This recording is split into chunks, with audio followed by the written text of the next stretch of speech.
Nah, sekarang kita lihat Allah sendiri. Kayak gimana sih rentetan dari yang sejati sampai lahir manifestasi sampai lahir tajalli itu. Jadi memahami Allah, katanya Ibnu Arabi, bagi dia di 3 level. Allah tidak ujuk-ujuk dia sendiri terus misah dengan tidak. Allah itu dia punya 3 martabat. Martabat yang pertama adalah martabat ahadiyah.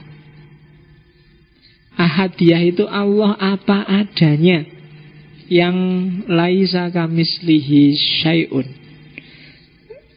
Akalmu gak akan nyampe memahami Allah. Dia tidak seperti apapun. Seperti apapun definisimu, gambaranmu, sebutanmu terhadap Allah, Allah tidak kayak gitu. Karena akal kita terbatas, Allah tidak terbatas. Akal kita hanya laku untuk yang punya ruang dan punya waktu. Tapi Allah tidak punya ruang dan tidak punya waktu. Ya kan? Akalmu itu kan tidak berdaya. Kalau di luar ruang, di luar waktu sudah nggak nyampe sudah. Yang tidak terbatas saja akalmu sudah nggak nyampe. Berapa angka paling besar? Nggak akan nyampe pikirmu. Berapa ya angka paling besar itu ya? Selalu ada yang di atasnya. Atau berapa angka paling kecil nggak? Selalu ada yang di atasnya. Ukuran paling besar adalah nggak nyampe. Jarak paling jauh itu berapa? Nggak nyampe. Karena akal kita hanya bisa untuk yang terbatas. Karena dia sendiri sifatnya terbatas. Yang tidak ada ruang, tidak ada waktu, akal juga nggak nyampe. Sebelum Allah menciptakan segala sesuatu, kalau pakai sebelum itu kan berarti sudah ada waktu. Akal kita nggak nyampe loh. Iya ya, sebelum Allah menciptakan. Sebelum itu kan berarti sudah waktu. Padahal waktu itu ada ketika alam semesta ada, dan perputarannya itulah yang melahirkan kemarin, besok, nanti. Nah, sebelum itu gimana? Itu kan nggak nyampe akalmu. Jadi akal yang kamu dewa-dewakan itu sebenarnya batasnya banyak. Cuma kamu aja yang nggak sadar. Cari buku yang judulnya Batas Nalar. Itu versi positivistik di mana nalar itu terbatas. Tapi kalau versi religiusnya nanti seperti ini. Oke. Nah, karena Tuhan itu tidak bisa dinamai, tidak bisa dijangkau, tidak bisa dijelaskan, tidak bisa diakses oleh pikiran. Satu-satunya jalan untuk memahami Tuhan di level ahadiyah itu nanti yang disebut teologi negatif.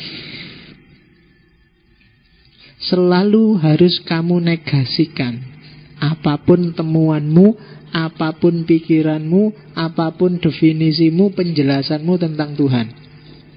Tuhan pasti tidak seperti itu. Itulah nanti yang disebut teologi negatif. Negasikan semua. Karena Tuhan ada di balik itu semua. Pikiranmu gak akan nyampe, penjelasanmu gak akan menjelaskan yang sesungguhnya. Jadi itu level yang pertama.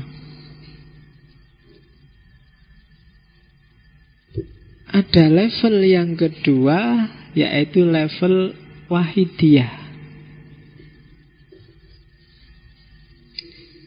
Level wahidiyah ini ketika Tuhan memperkenalkan dirinya pada manusia, memperkenalkan ingin dikenal, maka dia menciptakan makhluk dan dia menunjukkan dirinya. Aku itu kayak gini loh. Itu yang disebut ta'ayun. Ta'ayun itu mendefinitifkan apa?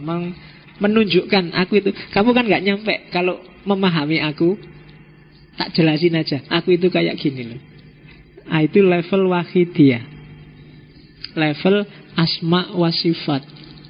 Aku itu penyayang. Oh, penyayang. Aku itu maha kuasa. Aku itu adil. Aku itu kan Allah sendiri yang mendefinitifkan dirinya.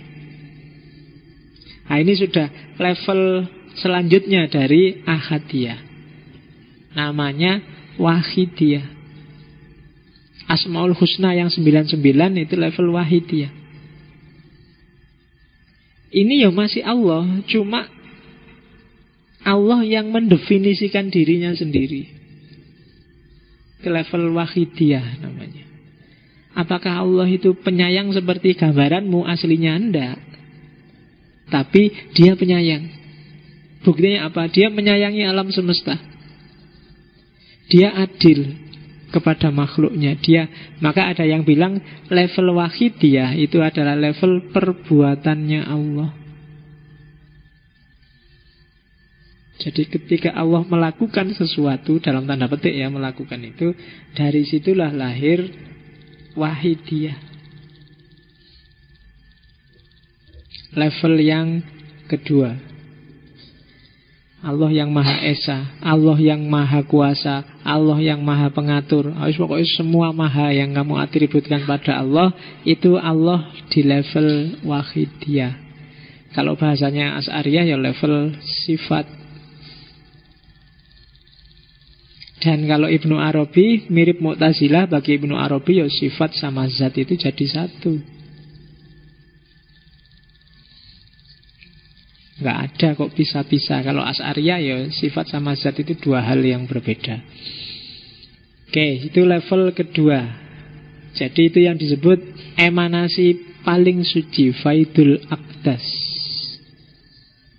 Jadi limpahan Allah yang pertama itu dirinya sendiri,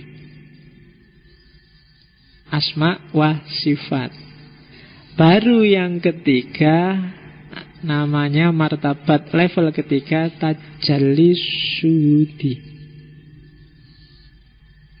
yaitu manifestasi dari adanya Allah dengan adanya alam semesta ini.